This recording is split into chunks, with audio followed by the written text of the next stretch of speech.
Hello and welcome to Detroit Comics Party, episode 49. I'm Kevin Eckert, and this is Mike Burridge. Hi, Mike Burridge. Nice to meet you. Thank you. We've met many times in this similar place. Yeah, that's true. Before it was bigger, and it had a bunch of chairs. There was big green chairs. Now we've been imprisoned. We've traded luxury for absolute freedom. Oh yeah. I had the camera on me on you the whole time. Okay, good. So, what did we want to do? Why are we even here? I don't know. Yeah. We blew all our best gags and stories in the hour and a half that we hung out before this began. That's what people really want to hear when they tune into something, is right away we admit that we were way funnier for the last 2.5 hours. Yeah, it's like, I don't know, I don't want to apologize for that. No, I don't. We have rich and vital lives outside of this prison studio, and we try and keep it live and fresh all the time. Sometimes it hits while the cameras are rolling, and sometimes it hits when we're just chuckling in your office endlessly. Oh, I think it's like exercising. It's like we were just getting pumped up, and now our blood is real hot and boiling. I hope so. But covered in leeches. We're trying to talk about Comix Party, the event. Oh, yeah, okay. You're watching Comix Party, the TV show or internet show, and we're trying to talk about Comix Party, the event. Okay, so let's talk about Comix Party, the event. Oh, God, I remember it. I remember it from last year. It devastated my entire life. Yeah, post-traumatic stress disorder is real. And apparently organizing a comic book show can give it to you. Yeah, I think so. So, so we spent a year not doing any comics things. We had a really good time at the show. Mm-hmm. It was very rewarding. We decided to do it again. We couldn't find a venue ever. It took us 1,000 years to find a venue, but we finally have one. And it's the Hastings Street Ballroom and Tangent Gallery at once. Right. That's right. Do we like that place?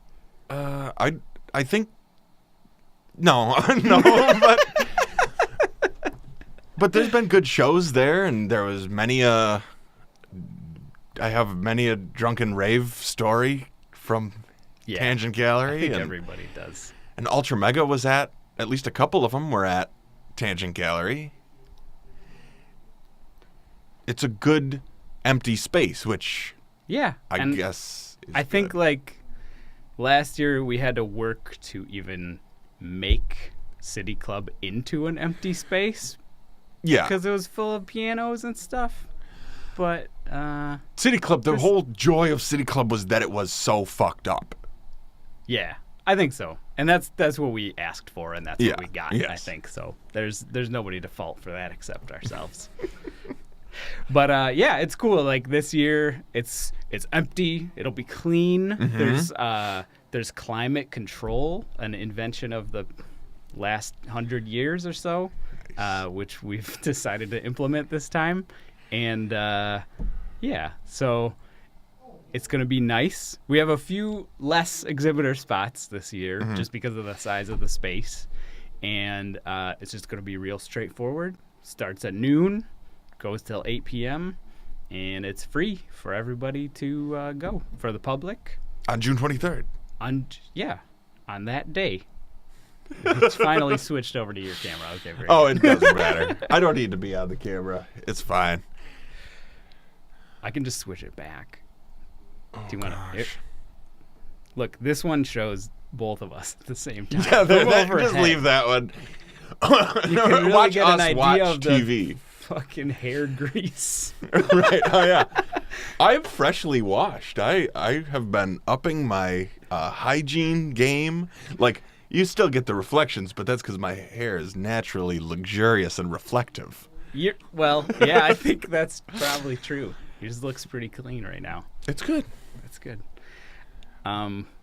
So that's not a requirement to come to the show. You can leave your hair in whatever format you see fit, And yeah, to everybody who's gonna come to the show as an exhibitor, thank you. And I think it's gonna be a super fun time. And we're gonna try to get 1 million people to come in. 1 million people. I hope. It's hard to find any it's hard to diagnose like a real number of potential attendees. It's hard to estimate that. Right. Because I think, for like rock shows where you got like a week and a half lead time on the Facebook, and it's like, 350 people are interested. Right. And then like 16 people are going. And then 6 people go. Right. Like there's a standard division. There's the division. I've been obsessing about that. Yeah. As Do you remember, have a formula? Everything that could possibly hold somebody up from going, that divides your number of interested people in half. Yeah. Okay. So we're making sure to shut down everything else that might happen that day. Well, we stupid moved Comix Party from the week before to the 23rd because of what venue availability. And Allied Media Conference also, and venue availability. Didn't know if we wanted to touch on that sore spot. I don't know. Do they watch this? I don't know. I don't think so. I want to still go there and talk to people about comics and stuff, but when we did not give us the buses that we were promised. Right. It was good and worth the time. It was worth our time to go teach that class at Allied Media because it was legitimately fun. Yeah, which I think so too. An evaporating quality. I don't get to have real fun a lot.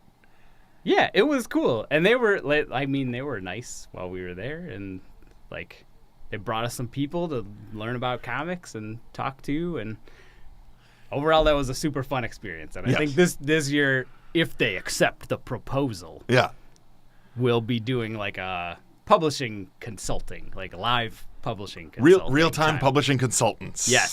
So you would bring in your stuff, just pay for Allied Media. Correct. I don't know why we're advertising that. But yeah. That would be the week before. So I think last year maybe was kind of crazy because that was going on at the exact same time, and the crossover of the audiences of these two things are very, very high crossover rate. Or we'd like to think so. I think, who else reads zines and wants to look at like comics that actual people made? I don't know. Every time I think about that question, it's like different than I think. And every time we go to a different show, it's like, it's 1,000 degrees in here. Yeah. Like, some shows it's like elite, well-funded white people with a very starched collar, and like, this is their like cultural outing for the week is to go see zines. And I think in my dream, I really want it to be like scoundrel scumfucks who are just gray from the road. And I think that's who I want. Grayman. That's who I like to think is reading zines, because I think I still have that fantasy image of the 90s zinester and crust punk activism. Yeah. And they've it's somebody who's got at least one yo-yo still in their maybe. But there's hardly any of those guys anymore. That's true. That come to shows that we're at or that we witness. That exists. Yeah, I know. Still. It does seem like it's getting to be it's more and more and more and more like it's a professional thing you could do now. It's just like you could do this, and you're selling a fancy art book more than you are making a crazy Xerox thing. But then I also feel like we're selling a very elegant art object, and the materials that we're selling aren't that anymore. I mean, we're due for like a Psycho Xerox anthem, but I want to make the production of the next books even more astounding and absolutely beautiful. Sure. I do too. I mean, but I think that's just because that's part of it that's fun to me and you to do all the graphic designing and concept stuff and, techniques of printing and binding and all this other stuff. And it's like, I don't know. That has to always be mixed with the really bizarre, heartfelt, weird things that have to be the contents of the thing. So I don't know. I feel like sometimes we get lost making something that looks very professional. Yeah. But so it's not like you're bringing in everyone because the outside is very fancy, but the inside is crazy. You're alienating the person who bought it because it's fancy. Right.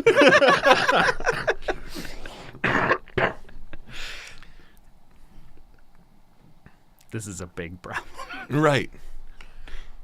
Well, I think I don't want to say guiding the audience, but I long for a time in the future where the audiences become more open-minded and want a broader range of content and topics and feelings, and I think there should be room enough for all those things together. Mm-hmm. Like, what was the Chicago thing we went to? All that stuff was so pro, and everyone's must have just spent humongous sums having their stuff professionally manufactured. Yeah. And everyone who was there was in these beautiful clothes that were everyone was fashionable, and all their products were extremely, art school. And I don't mean that as a cut down at all. Yeah. But no, it was just a lot of very nice looking work that was done and finished in a very professional and fine way. I don't know what my second point was. I wish a crusty kid would have whipped a 40 at somebody's head and knocked the table over, Said, "No, that's the promise of Comix Party." Right, yeah. Well, but Comix Party is a separate thing as well, where I think we're trying to broaden our scope of who we want on board. I think we want to show a big range, but also I'm too grown for danger anymore, really. Yeah, real danger. Like that real danger. I like the playful, fun danger, yeah, but the fun real danger. The real danger I'm done on. Yeah. How do you explain that to people, to tell them that you love danger so much? I don't know. You need to know my whole life to know how I loved danger, and now I love it differently. Or my definition of danger has changed. Yeah, that's true. What about you? You used to be a dangerous man. It's the saddest thing anyone's ever said to me. You used to be. No, I don't know. I think like you said, it's the definition changes, and maybe the definition does I don't necessarily think that it's a fantastic thing to be creating an area where there's physical danger to the people who are there. But I also think that there is a sense of, at a lot of other things that we go to, there's a sense of overwhelming safety. Mm-hmm. Where it's just you could guess everything that's going to happen there. Yeah. And also I think it's not so much about you're going to fight someone or right. Somebody's going to smash a bottle over your head or something, but it's more somebody might present you a crazy fucking idea, or some person who you would have no reason to talk to in your regular life is gonna come up to you and force an insane product into your face that they've made. I think that's good danger. No, that's what I want. That's positive danger. That's what I mean. I want the danger room of the mind. I don't want any idea to be censored. But I don't know. I had a really good one. I had a zinger coming out. But that's okay. I didn't load up the zinger graphic anyway, so there's next time there'll be the zing meter. I don't want to have to fight a guy. No. And I don't want it to get I don't want it to be uncomfortable. I do like the idea of the safe place or whatever, but that should just be about that you're probably not going to have to fight a guy. The safe place ends when ideas start exploding from media and whatever the artwork is. Yeah. And I think the best place to be is where the conflicting ideas smash together. And not physically, I mean just philosophically or just adjacent to each other. Yeah, I think so too. And it's also like it's sort of creating an environment. It's not like we do like set out to do all of these things or right. wrote all of them down or something, but it's like creating an environment where it's not just going to be a bunch of people with the exact same ideas. Yes. Which I think that's intrinsic to this group of people who wants to make comics and make zines and stuff like that is there's a lot of different reasons why that might happen, you know? And especially I think like when you're in I don't want to be insulting by saying like lower financial tier of it, like, or something like where you're not selling like a 10 bazillion copies or you haven't made something that 10 zillion people would want to buy. You're going to run into different ideas and it's not just going to be the same exact, you know, guy with a Christian family background of age and whatever. Not to, you know, that's probably what I would do.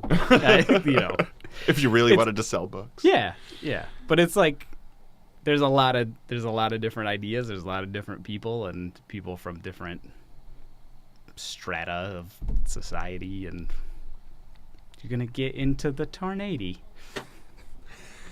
Here we are to provide you Detroit Comics Party, providing you with the tornado. The tornado of the mind. Of the mind. Put that on a t-shirt. I'm happy with that.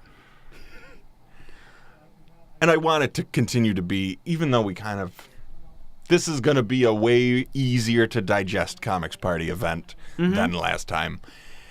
And even though that might be the case, I don't feel like we've turned our back on the philosophy of it, where it is the smashing of ideas. Sure. And I also, I agree. And I also think like, when you get old, when you get to a certain point, it's like there's other things that you can spend your time fighting than yourself.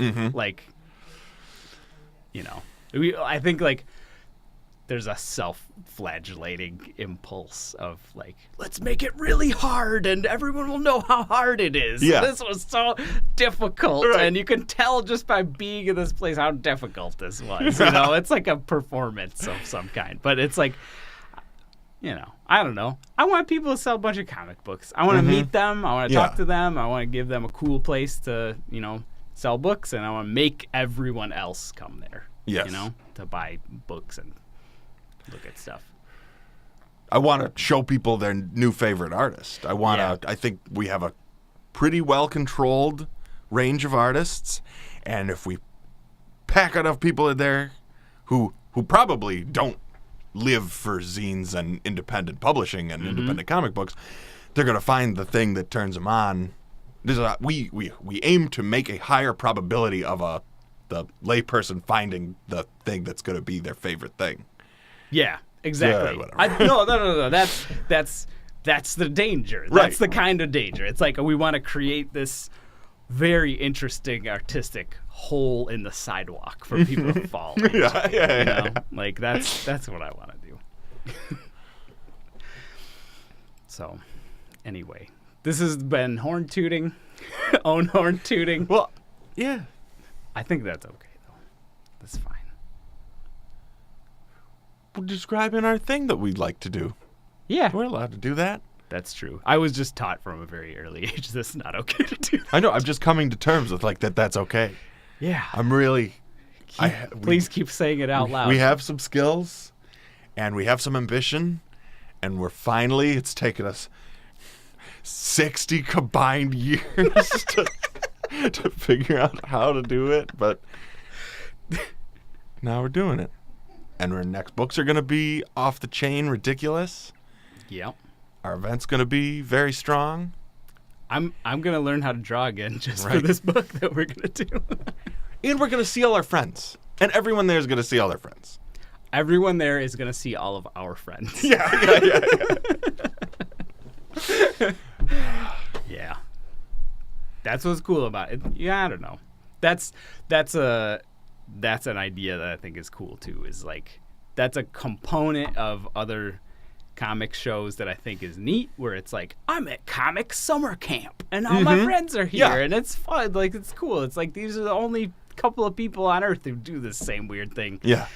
And I like that, and I think like I used to kind of look down on that actually, because it was like, if you want to just do that, why don't you just have a party and invite all these people? Like, if you don't care about sales and you don't care about bringing a lot of people to, like, sell things to, then what's the point, you know? But I think that's a good thing to keep in mind as you strive very, very hard to get lots of people through the door to buy things, you know? I do. And there's good stuff. It's all good stuff. It's stuff that's, like, way more interesting and valuable, in my opinion, you know, than anything you could get at a real store. Right. Sorry, real stores. I don't know. I just had a vision, though, of, like, in the era where we were kind of like, forget all those guys who were just at Comic Summer Camp. Like, we're here to slang books and shoot biz, and we're going to do it. I did feel like our swag was on a little harder when we were in that mode. When we were meaner. Yeah. We were very no nonsense. Let's see. We were if anything was nonsense, it was we were controlling the nonsense and we're there to sell books. But I don't know. Oh God, we're getting old. It's like as we age, I'll realize that there's a happy medium for everything, and that's what it is. Go back to the middle of the road.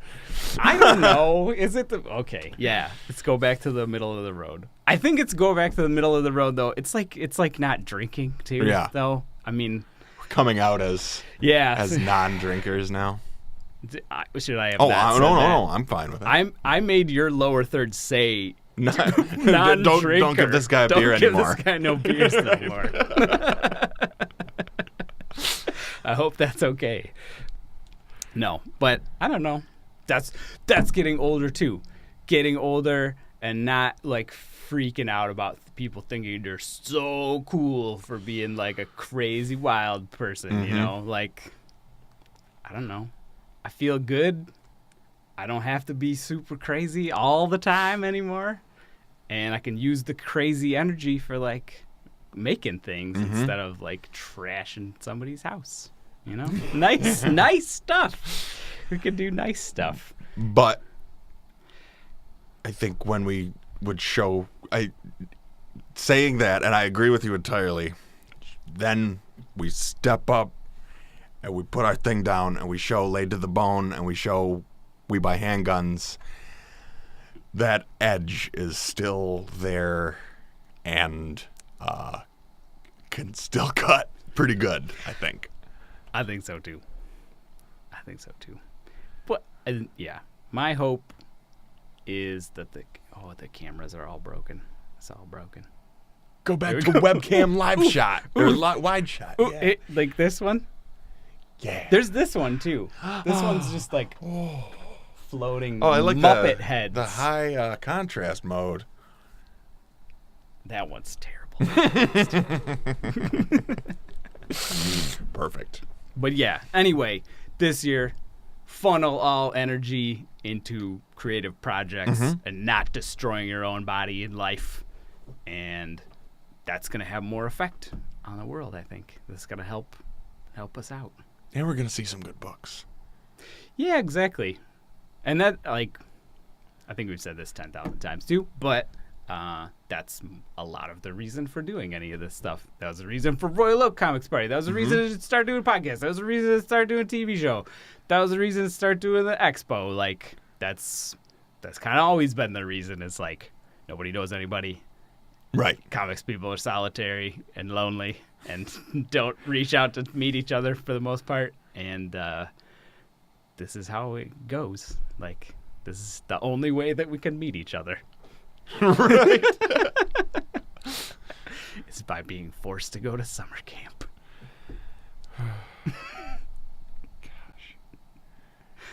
So that's ready to be like the trailer for Comix Party the movie. Comix Party the movie. It's like it was a summer they would never forget.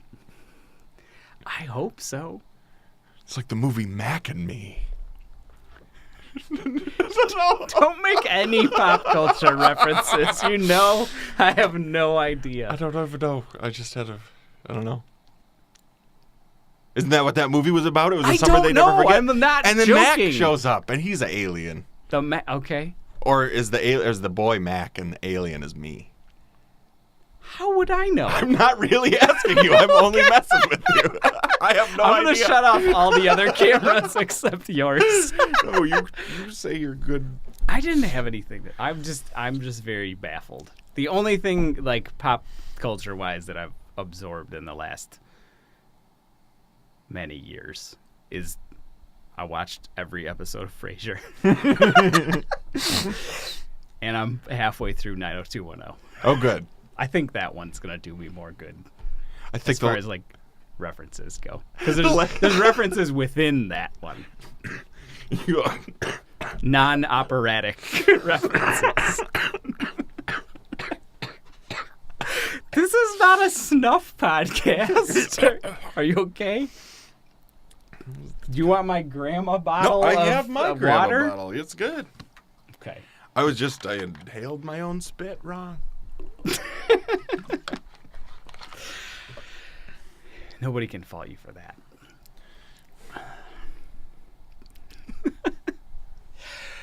Well, I think we're getting very close to being done. Okay. And over and filled up to the brim with show. I'm ready to do a show now. Now that we've done the show, I'm like, I was thinking about it. making it an hour now because we're in here. Is that too much? 2.5 hours. 2.5 hours? Okay. Then we could get a real water refill, smoke a little smoke at in the interim. Okay. Yeah, I was just thinking like we have a bunch of really good guests coming up. Yes, we do. Say who any of them are. Oh. I guess we can. Does it matter? Next week, Anne Elizabeth Moore. Are you supposed to say all the names out loud every time? Say all the names all the time so people like remember it enough to. That's the thing. It's like when you say a phone number, you got to say it twice because they forgot to write it down the first time and then they're going to write it real fast the second time. Everyone should look up Anne Elizabeth Moore because why? Why does she like to hang out with us and give us any credit? I've still not been able to answer that question in any way. Okay, well, that is going to do it for this week. And we are going to see you next week. We're going to try to do this every single week of the entire year for the rest of eternity. Yes, please. So come back and see us and have a good week. Bye-bye.